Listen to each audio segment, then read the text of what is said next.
महाराष्ट्र में जारी सियासी घमासान दिन पर दिन दिलचस्प होता जा रहा है, क्योंकि उद्धव ठाकरे ने अब शिंदे गुट और बीजेपी के लिए आक्रामक रुख अख्तियार कर लिया है और अब वो बीजेपी और एकनाथ शिंदे का कोई वार खाली नहीं जाने दे रहे हैं। हालांकि इस समय उद्धव ठाकरे का फोकस दशहरा रैली पर है और शिंदे गुट और उद्धव गुट एक बार फिर आमने सामने आ गए हैं।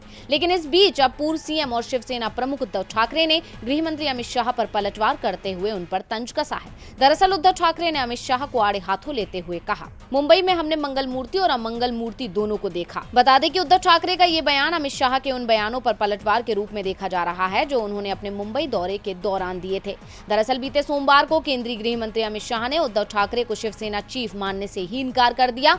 मुंबई में पार्टी नेताओं के साथ बैठक करते हुए अमित शाह ने कहा कि असली शिवसेना एकनाथ शिंदे के पास है। शिंदे ही शिवसेना के नेता हैं। बीजेपी का शिवसेना के साथ गठबंधन था और आगे भी रहेगा। अब अमित शाह के इसी बयान ने खलबली मचा दी। इतना ही नहीं, अमित शाह ने उद्धव ठाकरे के ढाई साल के सीएम वाले दावे पर कहा कि बीजेपी बंद कमरे की राजनीति नहीं करती, जो भी कहती है खुले मंच से कहती है। शाह ने कहा कि उद्धव ठाकरे को सबक सिखाना जरूरी है। 2.5 साल पहले उद्धव ठाकरे ने बीजेपी के साथ विश्वासघात किया और उन्हें सबक सिखाना जरूरी है। अब गृह मंत्री के इन्हीं बयानों पर उद्धव ने पलटवार करते हुए अमित शाह पर तंज कसा है। गौरतलब है कि अमित शाह का मुंबई दौरा बीएमसी चुनाव से जोड़कर देखा जा रहा था। अक्टूबर में बीएमसी चुनाव हो सकते हैं। लंबे समय से बीएमसी पर शिवसेना का कब्जा रहा है और बीजेपी इस बार यहां की सत्ता हासिल करना चाहती है।